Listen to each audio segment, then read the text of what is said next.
Good morning friends, welcome to my YouTube channel grid substation. आज हम आपके साथ ट्रांसफार्मर के बारे में डिस्कस करेंगे।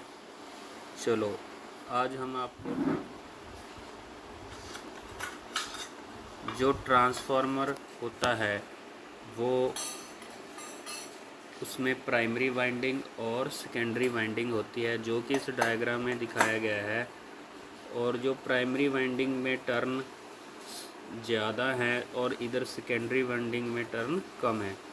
जैसे है प्राइमरी वाइंडिंग को हम एसी करंट देते हैं और इससे मैग्नेटिक फील्ड बनता है जिसे हम फाई कहते हैं, और ये फ्लक्स कंडक्ट करती है दूसरी वाइंडिंग की टर्न को, और उस फ्लक्स के कारण और इस फ्लक्स के फ़्लो के कारण दूसरी वाइंडिंग में ईएमएफ इंड्यूस होती है, और उस ईएमएफ इंड्यूस होने से उसमें करंट फ़्लो होगा, और करंट फ़्लो होने से इसमें ऑपोजिट फ्लक्स क्रिएट होती है। ये देखो, ये है फार्मूला E=N/d∅/dt। जो फ्लक्स होती है वो साइनोसॉइडल होगी क्योंकि एसी करंट पास करता है, जिसका फार्मूला होता है phi=phi max sin omega T.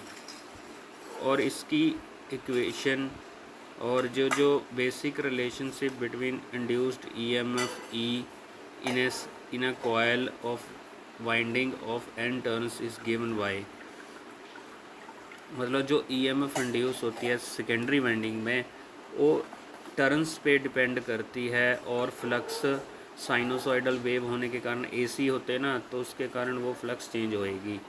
तो हम इसका फार्मूला को लिख लेंगे E=N/d∅/dt।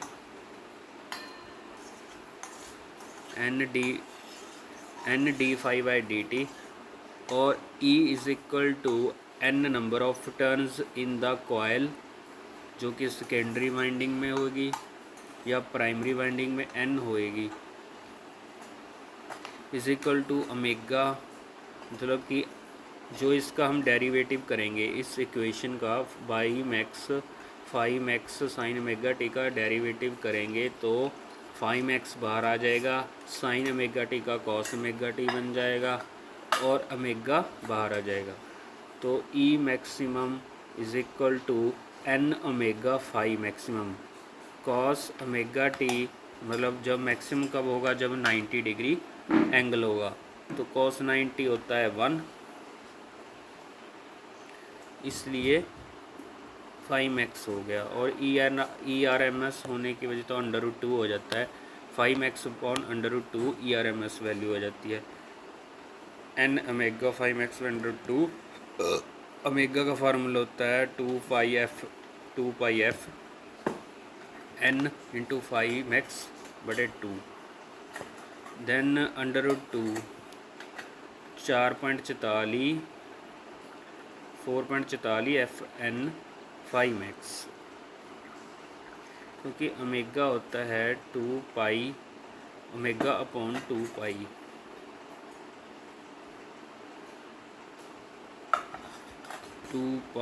n।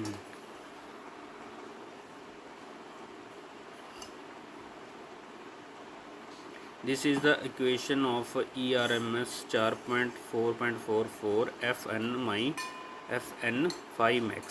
This is a single phase transformer equation.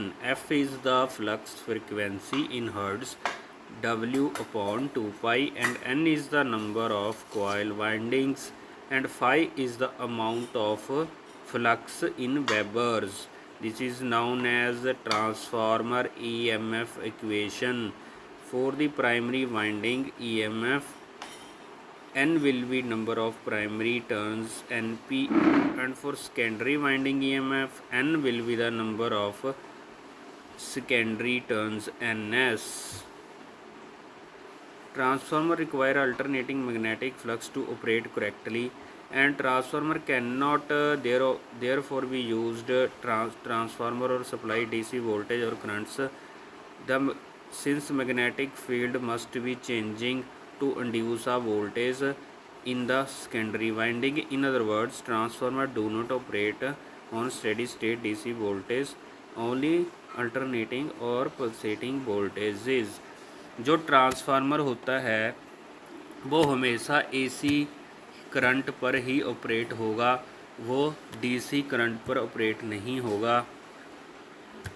If transformer winding was, अगर ट्रांसफार्मर को हम DC सप्लाई दे देते हैं तो क्या होगा, the inductive reactance of the winding would be zero, और DC has no frequency, so the effective impedance of the winding will therefore be very low.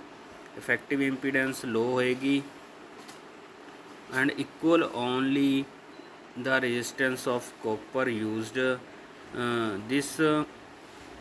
This winding will draw a very high current from the DC and supply, causing to overheat and eventually burn out, because as we know I is equal to VR।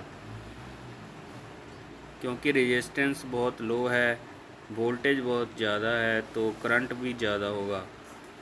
DC supply draw maximum current, क्योंकि resistance effective impedance होंदी है winding very low हो जाती है।